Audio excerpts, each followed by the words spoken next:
Brian Skerry possesses a remarkable combination of talents.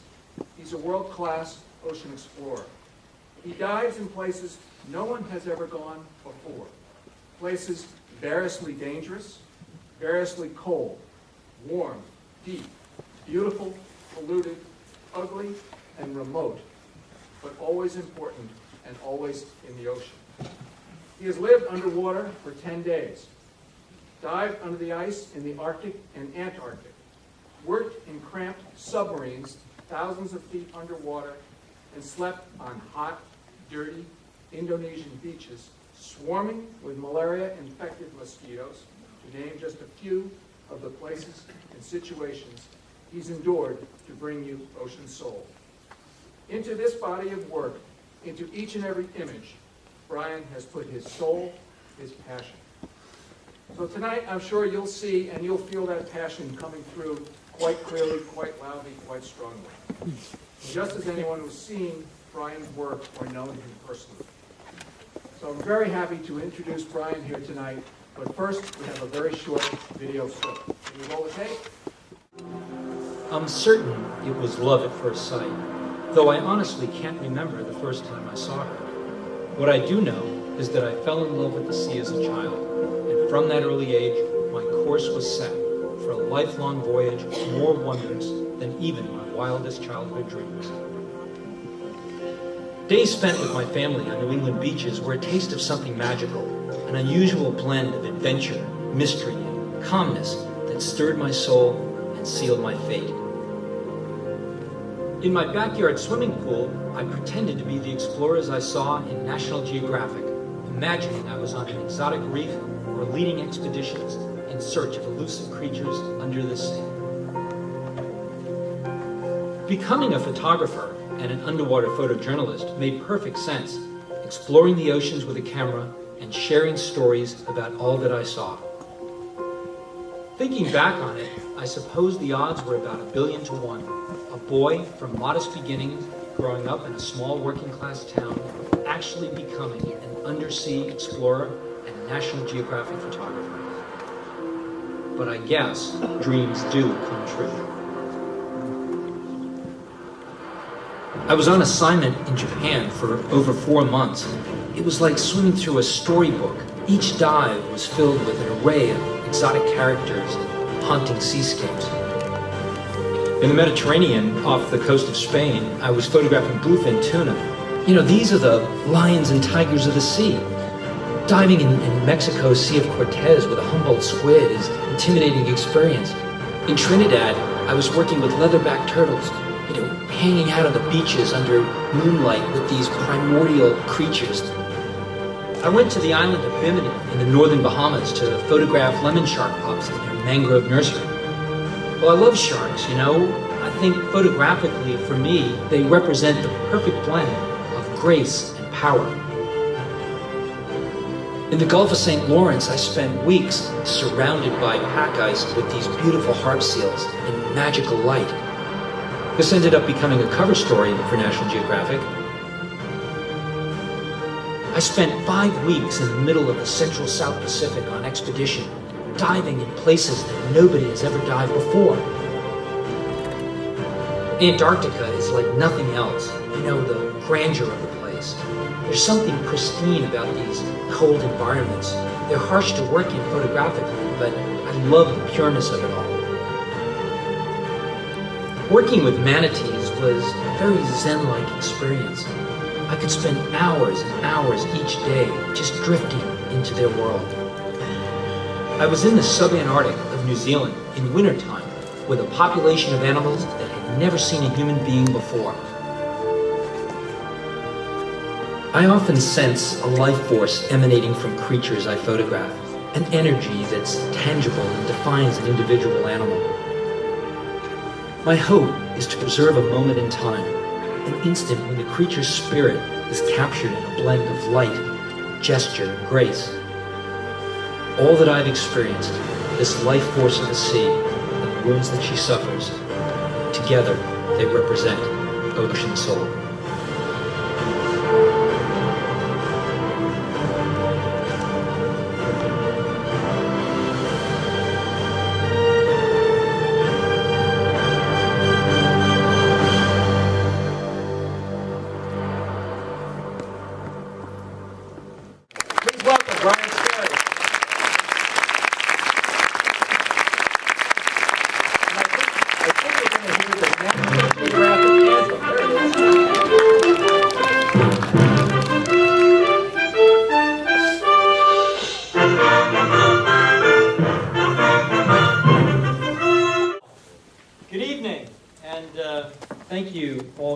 for being here for the debut, the official release of Ocean Soul.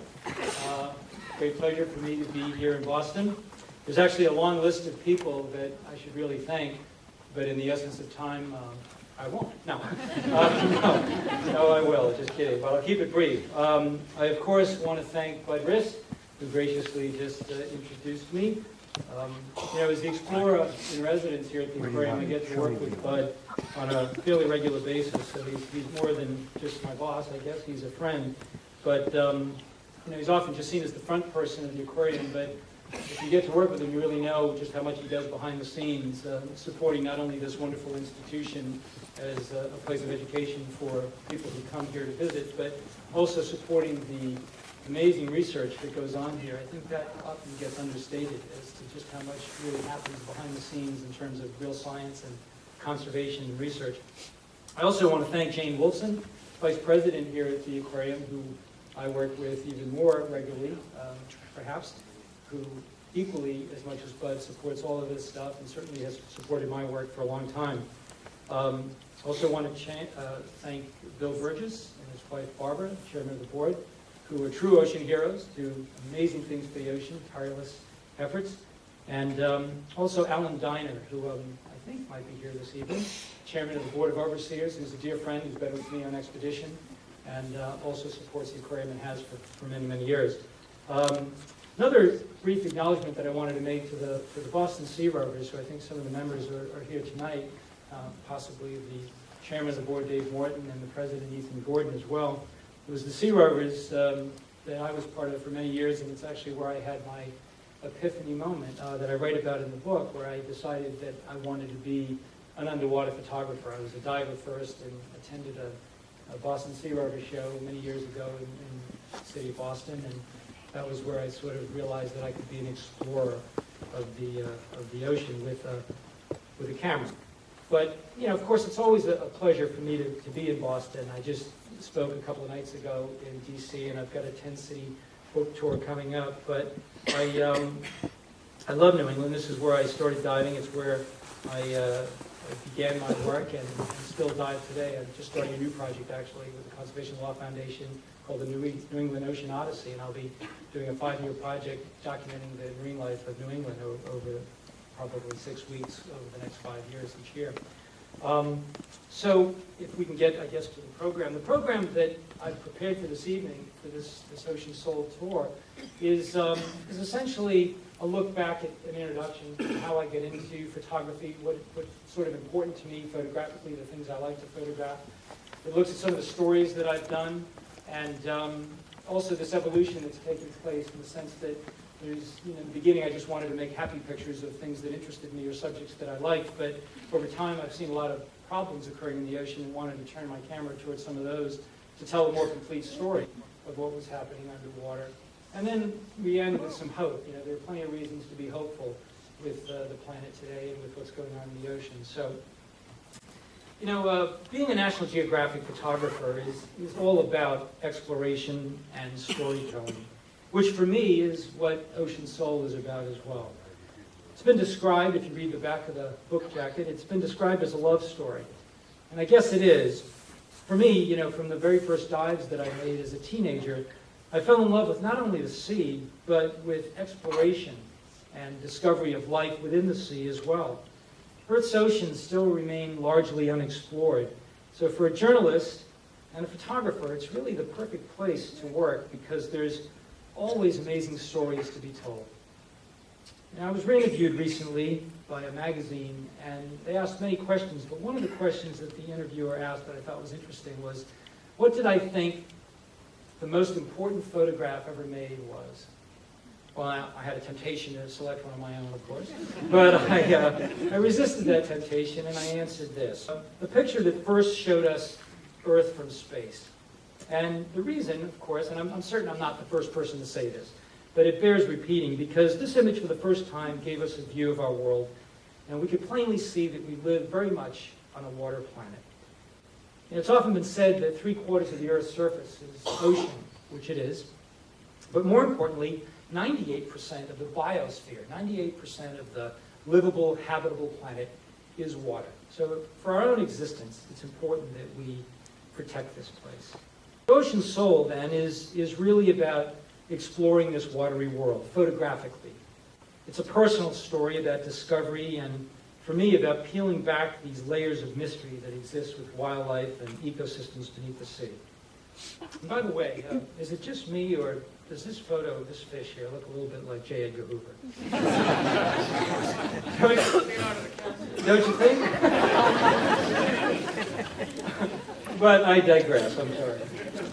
So, as I was saying, Ocean Soul is about exploring the oceans and peeling back these layers of mystery about so many of the things that exist in the world's sea.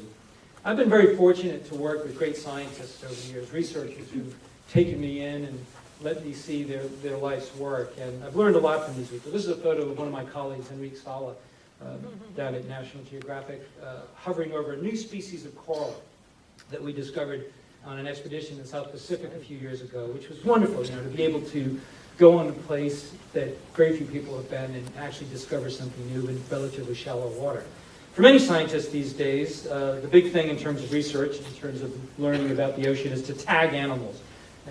Kind of funny, they tag just about everything that moves, and there's probably a lot of scientists in the audience tonight who know all about that.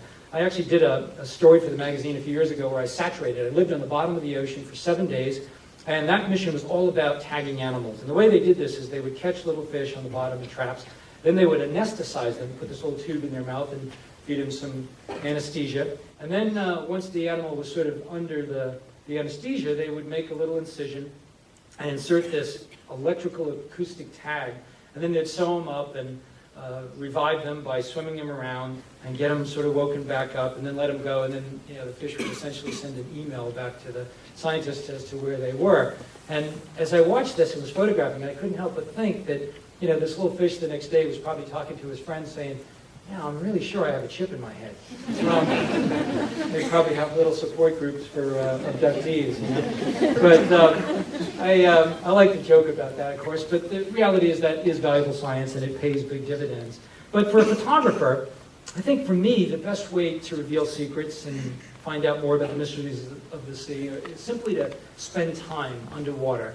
And for divers in the audience, we know that that's difficult, of course. We're limited by how much air we can carry on our back and things like thermal considerations. Photographically, we can't change lenses underwater. We can't even use telephoto lenses. But despite those challenges, I know that if I can spend time underwater, I'll see incredible things. Now, usually when I begin working in a new place, what I first see is chaos. After I make my first initial dives, all I see is fish swirling around and things that I really don't understand. So what I try to do is I try to focus on an individual behavior. It might be a little blenny popping out of the coral to feed or something like this, but I use these single behaviors to sort of lead me in to the animal's world and begin to piece the things together. It could be a delicate butterfly fish up in the water column being cleaned by a little wrasse like this. And inevitably, all of these things are happening around me, and I just need to zero in on one at a time in order to begin making order out of chaos. I may never figure it all out, but at least I can begin to tell the story of the place that I might be working.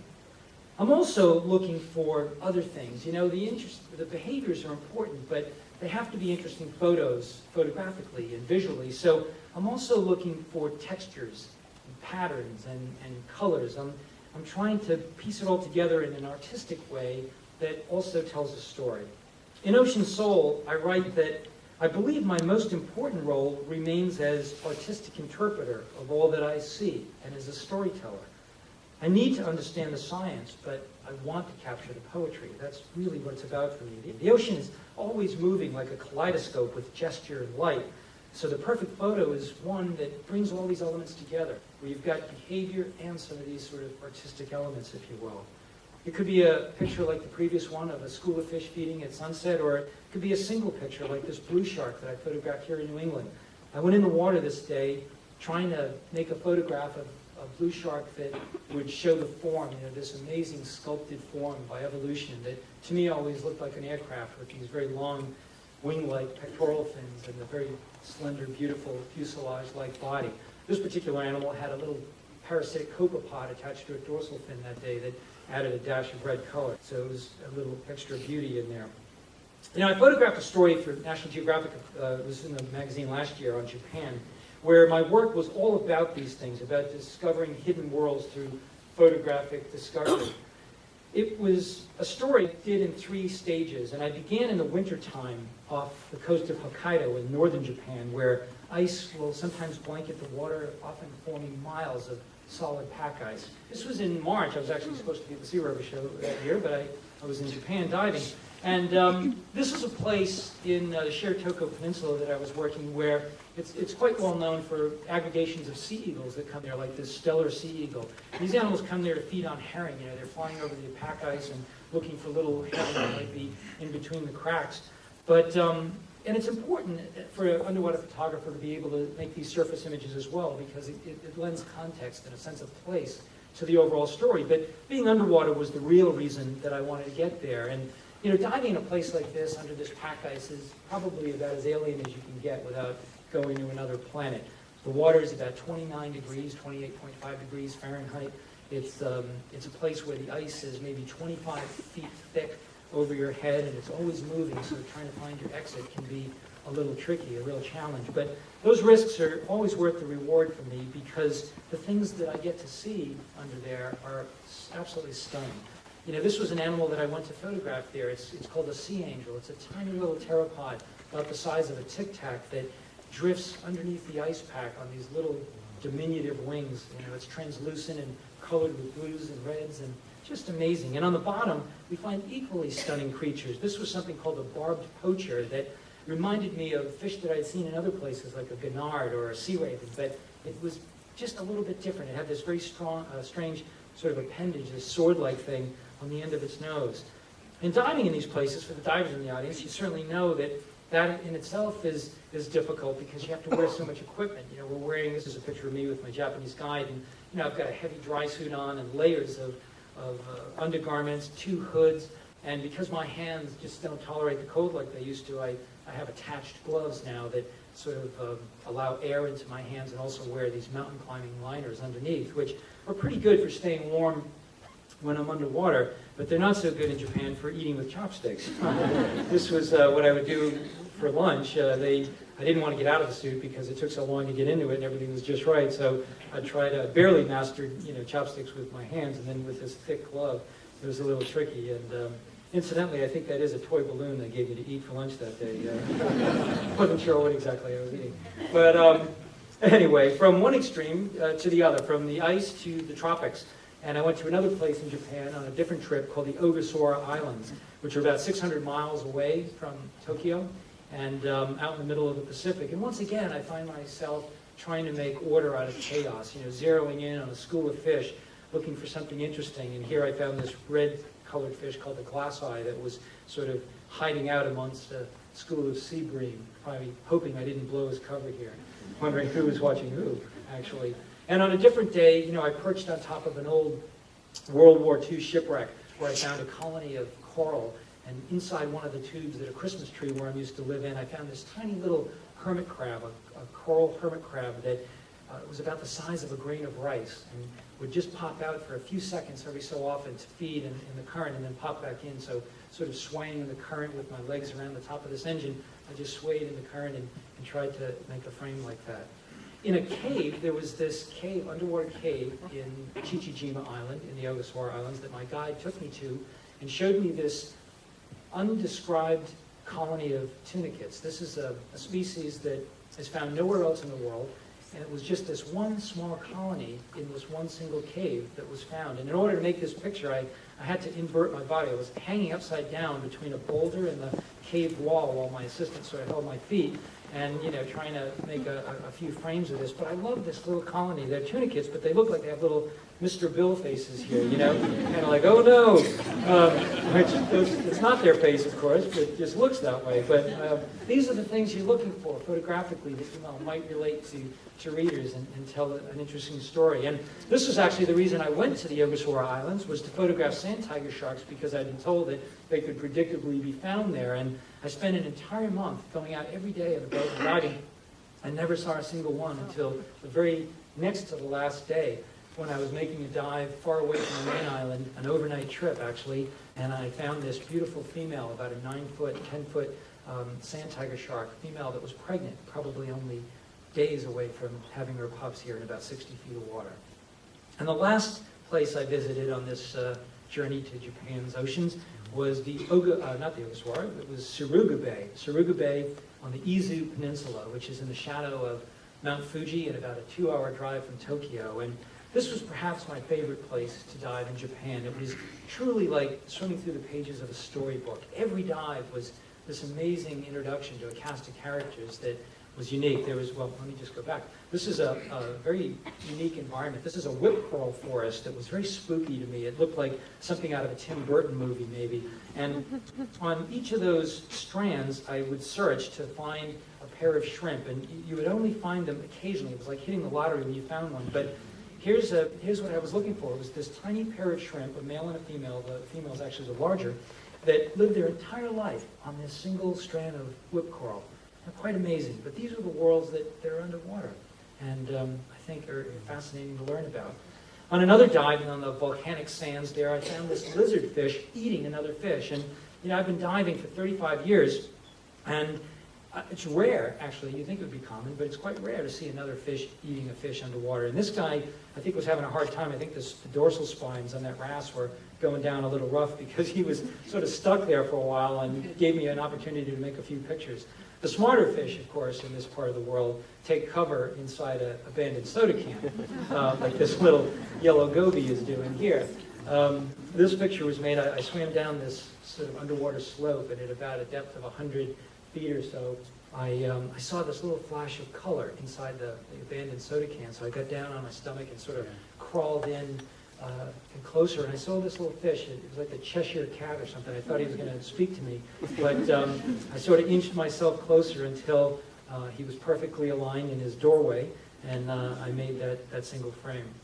And most of the places when I'm on an expedition like this or on assignment, I'm diving, are places that there aren't a lot of other divers around. I'm usually in remote places on my own boat, which is very lucky, but that's not always the case. A story that I did a couple of years ago on manatees had me in Florida, in a place that many divers go, and kayakers and everybody else, to swim with manatees, like on Crystal River that we see here. This is an aerial photograph that I made that shows this aggregation of manatees that hang out near the mouth of the spring because the water is warmer in wintertime and they need warm water to survive. But it's a place where thousands of people come to have their manatee encounters. And getting that human interaction between the manatees and people was a part of the story. I wanted sort of that ecotourism side, and to show that these animals have acclimated quite well to human beings. But my most special experiences, as often is the case, came when everybody else has left. Late in the day, I would stay there and just sort of wait, and I would follow these animals, and oftentimes they would just sort of drift down this little channel into this very primal-looking spring late in the day, just around dusk, when nobody else was there. And, I'm shooting at very high speeds here. Thank God for digital. I'm shooting up around 1600, 2000 ISO, which allowed me to not only get the animal, but some of the habitat, which was very important to the picture, I thought. And as you may know, of course, manatees are the animals that inspired mermaid legends. And if you read the logbooks of early explorers like Columbus and people like that, they'll write about coming to the New World and encountering mermaids. It's kind of hard to believe they ever mistake that face for a mermaid, but evidently those boys have been on the boat a little too long. But, it's still very, very special to be able to have these kinds of experiences. These are animals that are choosing to allow you into their world, to interact with you. And it was late in the day when I would see interesting behaviors, social interactions, things that I hadn't read about necessarily in science, but it was a brief glimpse into an otherwise mysterious world. Glimpses into mysterious worlds is a big part of what I did on a story for National Geographic about squid a few years ago. Fascinated by squid. These are animals that have remarkable potential and capabilities and behaviors that we're only beginning to understand these days. This is a Caribbean reef squid that I photographed in Venezuela, sort of just swimming right below the surface as I was looking straight up. These are animals that begin their life like this, as a tiny little egg, looking like a science fiction monster or something in this picture. But, they only live, all squid species only live about a year, maybe 18 months at most. I've often called them the James Dean of the sea. They live fast and die young. But during that time, they demonstrate amazing abilities. one of the most remarkable things about squid is their skin. They not only change color, but they can actually form patterns with their skin, which is a form of communication. Each pattern means something different. This is a Caribbean reef squid in Venezuela that's demonstrating something known as lateral silver display. He's paired with a female, which we can't see in the photograph, but he's keeping his pretty side, his dark side, to the female, but he's turning the other side of his body this bright white color as a way of repelling males that might be coming in and trying to steal his girlfriend. And in the waters off of Channel Islands in California, a few nights before Christmas, a number of years ago, I was diving, and at a depth of about 130 feet, I photographed this behavior of opalescent squid that come together in mass aggregations for mating. And again, the male was wrapping the female with his arms, and they turned bright red as a way of repelling potential males that might be coming in to try to steal his girl here. And then the females lay eggs in this giant mop on the bottom of the ocean. It just sways in the current. Amazing behavior. And the Humboldt squid was the last stop on my squid tour. And I dove with these guys in the Sea of Cortez of Mexico. And these, pound for pound, are probably the scariest animal in the ocean. These are animals that get up to 13 feet in length. They have, on all of their arms and tentacles, little sucker discs, like all cephalopods do, but inside theirs, they have teeth. They actually have 24,000 teeth in all to grab their prey, and their mouth is like a parrot's beak that can take about a quarter-sized chunk of flesh out of their prey. When I was reading the literature, before I went to dive with them a number of years ago, I read something that said they travel in packs of 1,000 and are known to eat anything that moves. So that was very comforting. But this is one that was actually dispelling a cloud of ink as a sort of a defensive behavior as I came at him with my housing. And, all of these things that I've described and showed you here are very addictive experiences. I've often described my career as just a string of extraordinary encounters that are addicting. The more you have, the more you want to have. And over 35 years, I've seen amazing things, and I know that whenever I go out to sea on assignment, I'm probably going to see something extraordinary. But over that time, over those 35 years, I've also begun to see some pretty terrible things as well, things that may not be apparent to most people. So I felt a sense of responsibility and a sense of urgency as a journalist to begin telling those stories as well and trying to combine those elements. One of the first stories I did for National Geographic where I realized the ability to involve or combine environmental themes within the context of a natural history coverage was a story I did on Harp seals. Now these are animals that spend most of their life in the Arctic, but for a few weeks each year they migrate down to the Gulf of St. Lawrence in Canada. And on a backdrop of transient pack ice that moves with wind and tide, this drama plays out of courtship, mating, and having their pups. And I had looked at some work that had been done by other photographers, mostly surface pictures, and I learned that the way they did this was going out by helicopter for a few hours each day, but I wanted to spend day and night out there. So I found a way to charter a crab fishing boat, and this is it here. It was a 65-foot steel hull crab fishing boat that we used as an icebreaker to break through the ice and stay out with the herd. And I was able to stay out in all conditions, in blizzards and night and day, but get interesting light and different behavior. And initially, all I wanted to do was photograph the behaviors of these animals, the life cycle, such as the behavior known as the harp seal kiss, this behavior that the mom does before she feeds her pup. She sniffs her pup each time to make sure she's feeding only her pup. Or the fact that these are the second fastest weaning in the animal kingdom. These animals go from being born and having no fat on their body to being known as a fat white coat in about 12 or 14 days, like this portrait of one here. And it's about that time in their life that they start testing out their flippers. All pinnipeds become great swimmers, but when they first get in the water, these guys, they don't really know how to swim, and the air in their coat sort of makes them float. So I was able to make this portrait of this pup in this 28.5 degree water here. But pretty quickly, they learned how to swim. And these were pictures, that had never been made before. This is a mother watching her pup make its first solo swim, like riding its bicycle for the first time, under the ice shelf. And it was great stuff. But as I got more involved in this story, we realized, myself and the editors, that there were a couple of things we couldn't ignore. Environmental things that, if we were going to do a complete story on harp seals, we needed to address. And the first was that these animals continue to be hunted. At the time I was doing this story, literally hundreds of thousands of pups would be killed every year just for their coats. It was the largest mass slaughter of marine mammals on the planet.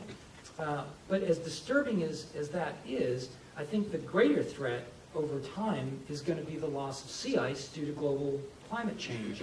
This is an aerial picture that I made from a helicopter that shows the Gulf of St. Lawrence during Harp Seals season. And even though we see a lot of ice in this picture, the ice that we see is quite thin, and we also see a lot of water. And the problem is that these animals need a stable platform in order to nurse from their moms. They only need 14 days. It's very, very quick. But if they don't get that 14 days, they can get pitched into the ocean too soon and die. And this was a photograph I made of that very thing. Whoops, here we go again. That very thing happening. See if I can get rid of it. There it is. This was a pup that was only about maybe 5 or 7 days old that had fallen through the ice. You can still see a piece of the umbilical cord on its belly, and its mother was frantically trying to push it up to breathe, to get it back to stable purchase. Many of the pups that I saw this happen to did get back on solid ice, but many didn't. While I was up there, there was a pretty high mortality rate of pups dying. And I read last year, and actually in more recent years, that because of no ice, there's actually been zero ice up there in that part of the world over the last couple of years, the pup mortality rate for harp seals has been 100%. They've lost every age class because of this happening. So, this is probably the much bigger challenge going forward. And in terms of the journalistic side, this became a cover story at National Geographic and received quite a bit of attention. And with that, I saw the potential to begin doing other stories as well. On the heels of the harp seal story, I pitched a story about the global fish crisis. Now, this is the idea. The idea for the story was to look at the problems of overfishing globally. And that came about because I had personally witnessed a lot of degradation occurring in the ocean, a lot less fish in the places I used to see fish. But I also read a scientific paper in the journal Nature, British journal, that stated that 90% of the big fish in the ocean have disappeared in the last 60 years. These are the tuna, the billfish, and the sharks. And when I read that paper, I thought this would become headline news in every media outlet, but it really wasn't. So we did a story at Geographic, and I wanted this to be more like war photography. I didn't want it to be just a typical underwater pretty picture story. I wanted to focus on the things that were happening in marine wildlife around the planet. But one of the very first components that I did think was essential was to show what we typically call seafood as wildlife. We don't often think of these animals as wildlife, but they're truly magnificent creatures, and that's what I wanted people to have some empathy for. Like a bluefin tuna, we go out and eat sushi and eat bluefin, or any of these animals, and I wonder how many people have any sense of the animal that they're eating. They just see a piece of meat on their plate, but these are animals that are unlike anything on land. There's no terrestrial counterpart. A bluefin tuna continues to grow its entire life. If we weren't so good at catching them, there'd be 30-year-old bluefin out there that weigh a ton. But they don't get anywhere near that big these days because we're way too good at catching them. These are warm-blooded fish. They have the ability to generate heat in their body, and because of that can swim practically from the equator to the poles in search of prey. They crisscross entire oceans in the course of the year. Plato wrote about them, and yet they're on the verge of extinction today. This is a picture I made in the Tsukiji fish market in Japan. I was given permission to photograph this daily auction that happens at about 4:30 in the morning, 5 a.m. every single day, 365 days a year, where the tuna carcasses are lined up like cordwood, and they're auctioned off. And as I wandered around here, I couldn't help but think that the ocean is not a grocery store. We can't continue to take without expecting serious consequences as a result. I also, with this story, wanted to show people how fish are caught, because again, I think there's often this belief that it's just another form of agriculture, but it's really not. This is the most common method of fishing in the world. It's something called a bottom trawl.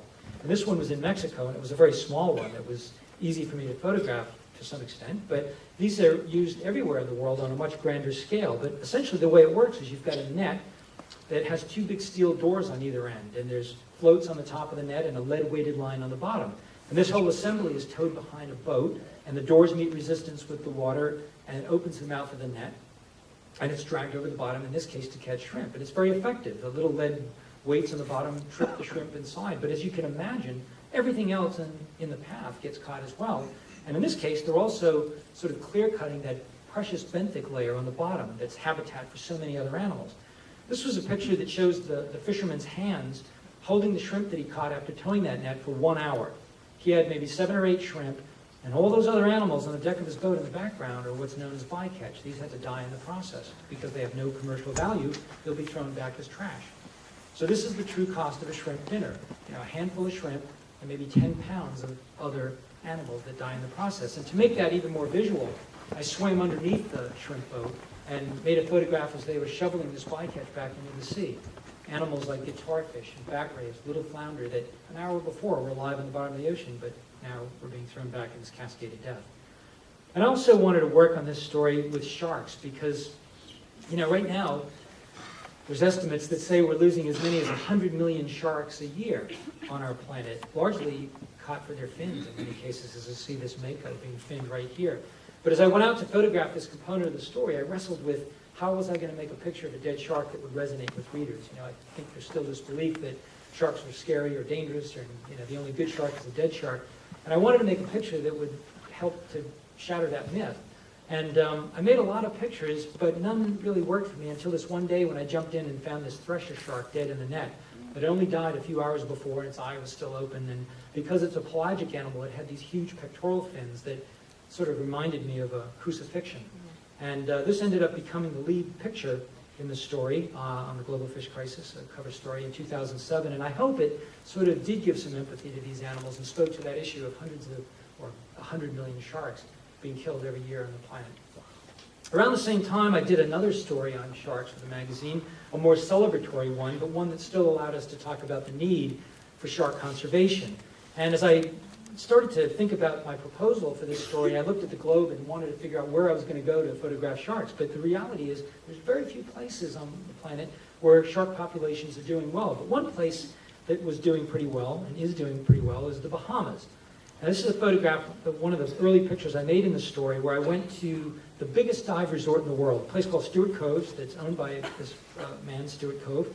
And he gets about 50,000 snorkelers and divers to come to his resort every year. And the reason he gets so many people is because he does these shark encounters where divers go down and they sort of kneel on the bottom, maybe bring their camera, and he does these feedings with Caribbean reef sharks.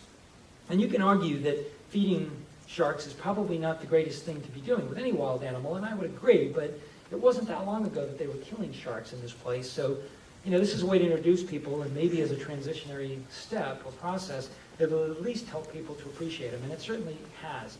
Photographically, you know, these are great places to get very close to these animals and make interesting portraits of these Caribbean reef sharks, which was important for my work, but I also wanted to go out into the more remote parts of the Bahamas and photograph species that we hadn't really covered very much in the magazine. Species like tiger sharks. You know, I've spent over 20 years of my life trying to get close to tiger sharks without any success. And then I went with a friend of mine who discovered this place in the northern Bahamas that he named Tiger Beach. It's a shallow area where on any given day you can dive down at about 20 feet of water in this beautiful turtle grass and white sand environment and get super close to tiger sharks. Like we'll see this little young one coming in right here. I mean, literally a dozen or more tiger sharks will be around you. I was blown away. I mean, after a few days of shooting wide-angle pictures, I started shooting macro pictures because I had so many wide-angle pictures. And, you know, some days they got a little too close, but fortunately that wasn't always the case. But, you know, the reality here, this is a tiger shark sort of mouthing my dome port on my camera housing here. And it does look a little scary, but the truth is that shark could have eaten me, but chose not to. They were actually quite polite. And I actually resisted the temptation to make scary pictures. I don't think it's that difficult for a photographer to make a scary picture of a shark, but I didn't want to perpetuate the myth of sharks being monsters. And I had this encounter one day that sort of helped me make a picture that was much more in what I wanted to do. And there was this beautiful animal, about a 4-meter long female tiger shark that was swimming over the bottom with these 3 little barjacks on her nose, swimming in front. And she began to ascend toward the surface, so I did the same thing. And you're never quite sure, you know, it's potentially a dangerous animal, but as we got within about 3 or 4 feet of each other, she turned, and I was able to make this picture that created this little shadow of the fish on her face, kind of like a little fish tattoo. And to me, it was a much gentler picture, a more sublime, but, you know, better picture of these animals that have been portrayed as being so dangerous. This is the most dangerous shark in tropical water, the second most dangerous after the great white. But yet, you know, I wanted to just portray it as one very important part of the ecosystem that they inhabit. I also wanted to work with baby sharks in this story, so I went to the island of Bimini to work with lemon shark pups in these mangrove nurseries. And if you don't know what a mangrove is basically just a place where these trees grow out of the ocean in a very shallow place. And because it's difficult for big animals to get in there, it serves as a natural habitat for all kinds of creatures, including lemon sharks that spend the first 2 to 3 years of their lives there.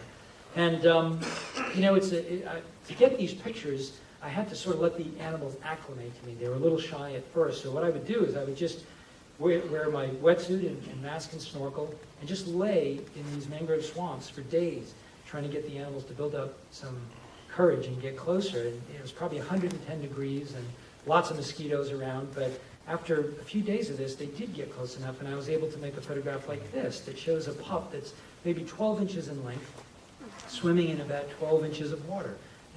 Little mangrove snapper on the bottom and the root growing up next to its pectoral fin here. And a very different kind of shark picture, but one that's really critical to the overall story.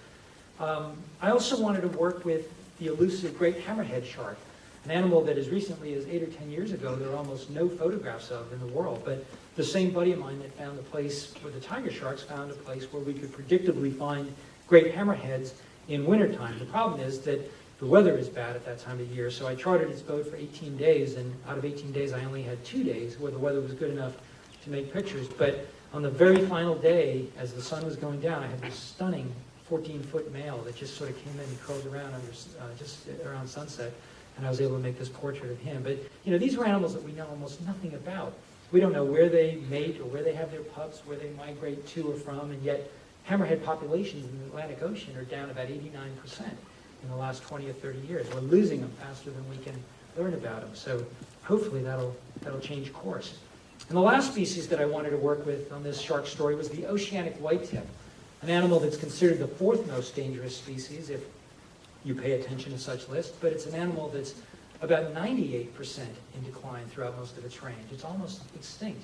It was once very commonly seen 20 or 30 years ago in the Bahamas, but in more recent decades it hasn't been seen hardly at all. But I heard a report from some fishermen that said that they were catching yellowfin tuna, and as they were reeling in the tuna, they said oceanic whitetips were taking them off the line. So based on that fishtail, we rolled the dice, and I did a 16-day trip down there. And in 16 days, I only had one encounter. But it was with this beautiful 9-foot oceanic whitetip female that I jumped in the water, and she was very interested and curious, came in and sort of bounced her nose off my dome port a few times, as you see here. And because we were working up in the water column and not on the ocean floor, I brought along a shark cage as sort of a refuge. I mean, they are potentially dangerous animals. And here you see shark biologist Wes Pratt inside the cage as the shark swims by. And of course, the photographer, not as bright as the biologist, was not in the cage. But the reality was that this animal settled down, it was very polite, and just started doing these big lazy circles around us. And it was just a magical day. Eventually, the light levels began to drop, and it was time to pull the hook and head for the harbor. But a magical experience nonetheless. Well, one of the another, I guess, charismatic megafauna that I wanted to share with you tonight is a story I did on the Leatherback Sea Turtle. Now, Leatherback Sea Turtle is the largest, the deepest diving, the widest ranging, and the oldest of all sea turtle species. These are animals whose lineage dates back about 100 million years, older than dinosaurs. Now, there was a time in their ancestry where females like this were crawling out of the ocean to nest on beaches and saw Tyrannosaurus rex running by. And today, in some places, they crawl out and see condominiums. But I worked on the island of Trinidad, where this picture was made, and I timed my work during nesting season, where there would be periods of full moon, or almost full moon, because I wanted to make pictures without using white light, without strobes. I had permission from the scientists, but white light will distract turtles and affect their nesting behavior. So I made these longer exposures, which give this sort of ghosty look to it, kind of a vanishing species. On the nights when there was no moon, I switched to using infrared photography, and I brought out the studio setup. I literally had big studio lights out there with red filters, though, that was a spectrum that the turtle wouldn't see. And those pictures are rendered black and white, but still kind of interesting for the story.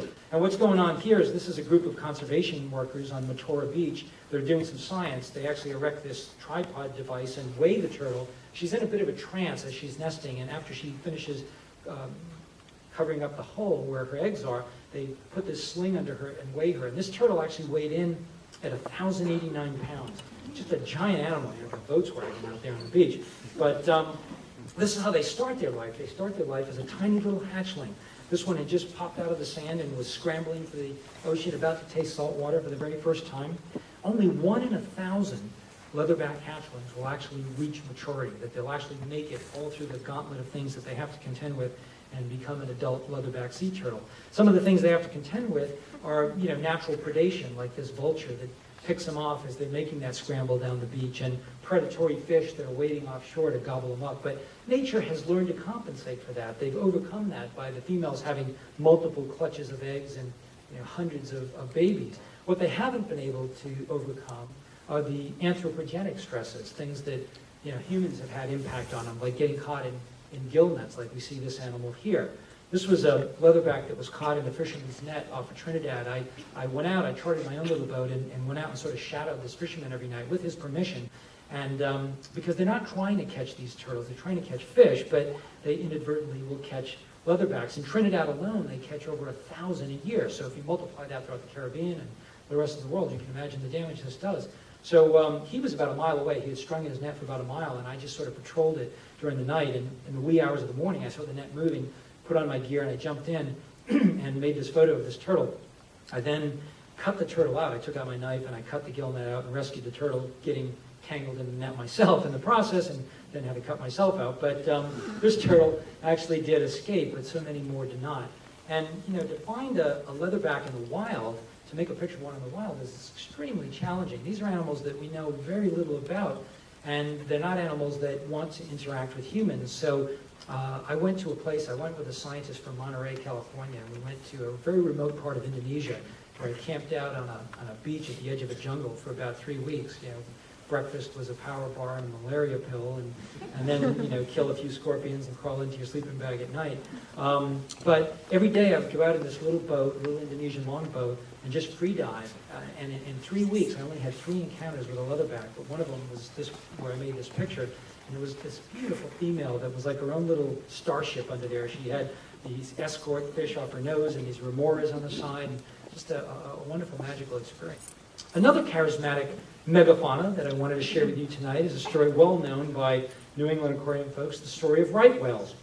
And I know we have Scott Krause and his wife Roz in the audience tonight, who are the authorities who should be doing this part of the lecture for me. But essentially, the story of right whales is this, that about 1 million years ago, there was one species of right whale on the planet, but as land masses moved around and oceans became isolated, the species became isolated. And today, there's 2 or 3 distinct species that all could mate, but they're distinct enough that they've been classified separately. And we have the two animals that I focused on for my story were the southern right whale that we see here and the North Atlantic right whale that we see here. Now, both species were hunted to the brink of extinction by the early whalers, but the southern right whales have rebounded much better because their populations tend to be located in places that are further away from industrialization, Patagonia in Argentina or South Africa, Australia, and a new population in New Zealand that was discovered about 10 years ago. But the North Atlantic right whale, which we have here in Massachusetts, is an animal that hasn't fared as well because it's an urban whale, as Scott and Roz wrote about in their book, Urban Whale, about these animals. These are animals that have to contend with all kinds of urban ills, from pollution that perhaps is affecting the reproduction, to being entangled in fishing gear like crab traps and lobster pots that weigh them down or make wounds that ultimately become deadly, or they get struck by ships, as this one did that I photographed in Nova Scotia, being towed in to have a necropsy done. But these are animals that were once extremely popular. I mean, it was said that you could once walk across Cape Cod Bay on the backs of right whales, and today there's maybe Scott can tell me, 450, 475. I think they've actually increased a little bit thanks to some legislation that the Aquarium has proposed and finally got accepted. But it's still a real struggle. So to draw a comparison with this beleaguered North Atlantic population, I did an expedition, had Scott and Roz with me actually, and we went down to the sub-Antarctic of New Zealand for 3 weeks in wintertime. I chartered this 82-foot boat called the Abowie. We sailed for 2 days down to the Auckland Islands in wintertime on a very speculative trip. I didn't know what we would find. Nobody had ever dived with these whales. So I didn't know what the visibility would be like or if the animals would be friendly. This is me and my assistant up on the bow of the Abowie here. But the first day I got in the water down there, I was just overwhelmed, blown away by how friendly these animals were. Here you see two of these giant southern right whales that were swimming right up to me. I mean, there were days where I had as many as 5 or 6 around me. And I should also point out that right whales have these things called callosities on their heads. They're born with rough patches of skin in about the same place that humans have hair. So top of their head, over their eyes, and on their chin, and they get occupied by barnacles and these little creatures called cyamids, which give them shape and color. And that's how scientists identify them, but that's what we see here. But in the Auckland Islands, I was able to make, full-frame portraits of these animals' eyes with the callosities and the little cyamids underneath here. I mean, these were animals that I'd spent a year photographing with the New England Aquarium and up and down the east coast of the United States. I couldn't get in the water because they're so endangered, nor the visibility would have been good enough. But they probably would have swam away because they have a right to be scared. Here, they were coming right up to me, On the days when the visibility wasn't that great, I dropped down and made silhouette photographs. This was courtship between a male and a female, this beautiful ballet of these giant whales. I was careful not to get in between them, but that would have been very bad. But to be able to see this was just tremendous. And, after diving alone for several days, I had this picture in mind. I wanted to make a photograph of a human, so I asked my assistant Mauricio to come in the water that day. Prior to that, I didn't want to spook him, and I didn't want anybody else in the water. But on this one day, we went out to a spot, about 70 feet of water, dropped down, hoping that a whale would come by. And sure enough, lo and behold, this 45-foot, 70-ton right whale, as if on cue, just swam right in and spent about 2 hours with us. Just amazing. I mean, even in my wildest dreams as a young boy, I couldn't have imagined something like this. As I swam along the bottom, making pictures of this animal, I couldn't process it. And eventually, I got tired. I had about 100 pounds of equipment on, dry suit and lead weights and tank, and I finally needed to catch my breath, so I knelt down on the sandy floor, thinking that the whale would just leave me in its wake, but it actually stopped and turned and came back, and with that big eye, it just sort of looked at me as if to say, yeah, I'll wait, catch your breath. I know you're not a very good swimmer. And then together we swam off. And incidentally, this is also a very good point to tell you another little story about what it's like to work for National Geographic magazine. I made this picture, thought I had something really special, got back after a 2-day steam to the main island of New Zealand, and then I flew directly from New Zealand to Honolulu, Hawaii, where I was going to catch another ship for a 3-week expedition to Kingman Reef out in the South Pacific, going from the subantarctic in winter to the tropical. But my editor emailed me, Kathy Moran at National Geographic, and she said, so, how'd you do with the whales? And so I wrote back and I said, well, Kathy, I think I got something really special, a picture never been made before, and I think we did all right. And I attached the photo and emailed it to her. And I'm waiting to check out of my room and go catch the boat. And a few minutes later, I just get a 5-word response from Kathy. And all it said was, what else do you have? That was it. So, give you some idea of the standards that you're having. Anyway, 2 more stories I wanted to share with you tonight. The first about coral reefs. Right now on planet Earth, we have lost about 40 to 50% of the world's coral reefs, either completely or serious degradation. And there are experts here at the aquarium like Randy Rojan who could talk a lot more about that and be more articulate. But this is a photograph I made in Mexico. I was taken to a place south of Cancun by some Mexican divers, and they said this is one of our best reefs.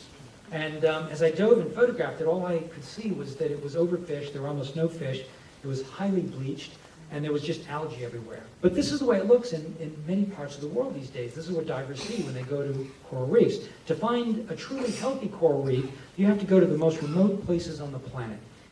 But if you do, this is what you'll see. And I've actually done 3 expeditions for National Geographic to some of these most remote reefs. I went to a place called Kingman Reef, which we see here, the Phoenix Islands, which is a big project at the New England Aquarium, and a place called the Southern Line Islands, all in about the central South Pacific, about 12 to 1,500 miles south of Hawaii and out in the middle of nowhere. And because of their remoteness, they've remained somewhat unspoiled. They're not completely pristine, but they are somewhat untouched. And in these places, I was working with a team of scientists who was studying everything from the top of the food chain down to the bottom. And what they determined is that these places are truly healthy coral reefs, and that a truly healthy coral reef is the exact opposite of what scientists traditionally thought a healthy coral reef would be. Traditionally, scientists believed that a healthy coral reef was comprised mostly of reef fish. The biomass had very few predators. What they found here was that the biomass was 85% predators, like sharks and snapper, like this red snapper that you see here. This guy bit me in the ear, by the way. Very, very bad fish. It was an inverted pyramid. And for all those years, it was like studying automobiles by looking at a junkyard. We were going to junkyards to find out what a car operated like, and now we had a brand new showroom car right here by going to these places that are reefs back in time. What I found photographically is that, it was sort of this seascape of fear, a landscape of fear, where I didn't usually see big schools of fish because there were so many predators. The fish were there, but they were hiding in the reef. But everything had a role. Everything had a place in this very well-tuned machine. We needed herbivores, for example, like parrotfish that graze on algae and control the algae from choking the reef. And in some places, there were small schools of fish, like these planktivores that I found. This was a place that nobody had ever dived before in the Southern Line Islands, where these interesting oceanographic upwellings were bringing nutrients, and all these planktivores, like soldierfish and surgeonfish, were feeding in that current. And in these places, I like to work late in the day, around dusk, when the light levels get very low, and I can slow things down and really get the true colors. This was a pair of goatfish that was just ready to go up into the water column and spawn. A few minutes after this photo was made, they went up into the darkness there. It was just about sunset. And around that same time, on another dive in this region, I found this pair of fish that I'd never seen anywhere else, this pair of unicorn fish that were sort of patrolling the deep drop-off. And I sort of stalked them for a very long time, not wanting to get so close that I'd disturb them, but wanting to get close enough to fill the frame. And I ended up squeezing the trigger just as the two swords were almost ready to cross there. And these environments are important to not only fish, but to other wildlife as well, like birds. These are frigate birds that nest on these little islands out there, and they have to go forage in the water. And if the fish aren't there, they have to go further and further, and it's problematic for their chicks, and it's problematic for them. So healthy environments are crucial. This is what it looked like, though. This was a place that had 90 to 100% coral cover. I mean, in the rest of the world, in the Caribbean or even other parts of the Pacific, you're lucky to get 15 or 20% coral cover in most places these days. But here, it was like a garden. But this is how the rest of the world used to look. We've lost it. And I wanted to end with a story of hope, I guess, a story of optimism. Right now, not so optimistic, planet Earth, our oceans, less than a fraction of 1% are actually protected. I mentioned in my opening remarks that 98% of the biosphere is ocean. 3/4 of the surface of the ocean, of the planet is ocean, and yet a fraction of 1% is actually protected from fishing or anything else. So clearly we need more MPAs, marine reserves, if we want healthy oceans. And I went to the country of New Zealand to do a story on marine reserves, kind of a solution, a happy ending to the global fisheries story that I did. And I wanted the story really to be about three things. I feel like Rick Perry here. See if I can remember the three things. I wanted it to be about abundance, about resilience, and about diversity. Got through it. And that's what I saw there. And when I first got to New Zealand, I met with this scientist, the father of marine reserves, a guy named Bill Ballantyne, who was born in London, but moved early in his career to New Zealand. And here he is. He's a mollusk scientist, so any day when the weather is good, he'll be down on the beach doing his data set for mollusks. But Ballantyne was the guy who got the first MPA created in New Zealand in 1972. And it was this place right here, a place called Goat Island, which is not really an island, it's just a little rock off the coast. But what he told me was that he had to fight everybody. He had to fight commercial fishermen, he had to fight sport fishermen who used to come here to fish off the rocks with rod and reel, and he even had to fight his fellow scientists because they were collecting specimens there. But he said that, Brian, what I expected was that certain things would happen if we protected this place. He expected that certain species of fish, like the New Zealand snapper we see here, which had been fished to the brink of extinction, would return, would come back in big numbers, which they did. They came back in both size and in number. But he said other things happened that we couldn't predict. For example, the New Zealand snapper predates on sea urchins. They eat sea urchins. Sea urchins eat kelp. Well, when the fish were all gone, the urchins wiped out all the kelp. So all anybody ever saw when you looked in shallow water, 20 or 30 feet of water, was what they called urchin barrens, just acres and acres of sea urchins. But when the fish came back because of protection, they controlled the urchin population. You see one eating 2 urchins right here. And lo and behold, you had kelp forests emerge in shallow water.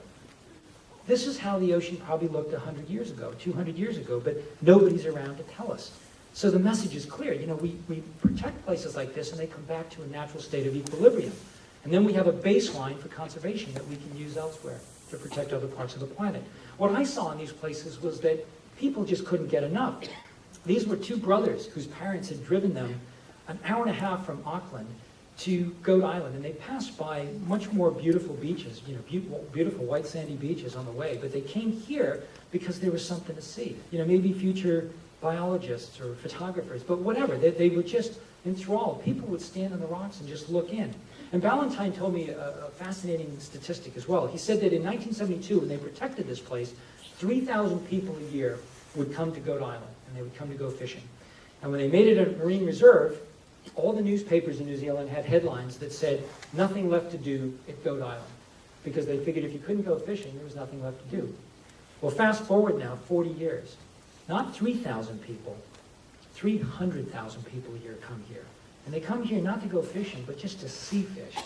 So, that's the message. People need that connection with nature.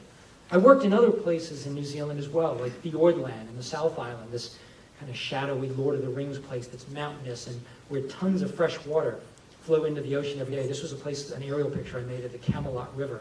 And this fresh water that pours into the ocean every day is tannin stained. It's vegetable matter, makes it dark, and it creates a permanent layer of fresh water that's about 25 feet thick that sits on the ocean and blocks out sunlight. So what you get in these environments is the emergence of deep water animals like black coral that we see here, which actually looks white underwater. But this picture was made in about 30 feet of water, looking straight up at that emerald green water. And in other places, I found these animals like sea pens, which are a type of coral that also are typically found in deeper water. This photograph was made midday, maybe 1 or 2 o'clock in the afternoon. Looking horizontally, though, there's no ambient light. And the little blue cod just sort of swam in for a dash of color here. But everywhere I looked in this place, I saw a healthy environment. These were all places that had just been protected, in the last 20 or 30 years. I played peekaboo with a little New Zealand fur seal pup that had only been born a few days ago in the kelp here. And in the northern part of New Zealand, where the water is bluer, I swam with giant stingrays in underwater canyons. Everywhere I looked, at the benthic level, a nudibranch crawling over an encrusting sponge, or a leatherjacket, a type of triggerfish that grazes on the bottom and creates bare spots for new life to take hold. All very important. And this photograph was made on a day that the captain actually didn't want to go out on the boat, but I sort of convinced him, and he took me out to this place, and I had a picture in mind that I wanted to make of, what I call the primal ocean. I wanted to show that the ocean can restore if you come back. And I laid in the mouth of this cavern as the light levels were very low and just photographed these fish all swirling around me. And the day before, I had had tea with a very old-time diver, a guy named Wade Doak, who lived here and was diving there in the 1950s or 60s. And Doak told me, he said, Brian, the diving is better in this place, Four Knights Island, today than it was in the 1950s or 60s. And I can't think of another place in the world where you can say that. Every place that I've ever been, you hear, you should have been here 10 years ago, should have been here a decade ago. But this was better today, and it had only been protected since the 1980s. So I think the message is clear, that the ocean is resilient and tolerant to a point, but we have to listen, we have to see, and we must act. So in closing, I wanted to step away one more time and see our planet from a distance, now knowing that all those things are happening down there in the blue parts, and so much more. In the final paragraph of Ocean Soul, my book, I say the following. We are all connected to the sea and tied to her fate. The wounds suffered by Earth's oceans are not fatal. We can still turn the tide of past harm into a groundswell of future protection. Scientists have described what is happening to the heart of the sea. Images reveal her soul. With both as our guide, we can serve as vigilant guardians of the sea, and she will again thrive. I remain hopeful that her siren song will echo loud and clear and seduce men and women of future generations to leave the safety of the water's edge and explore. Thank you very much.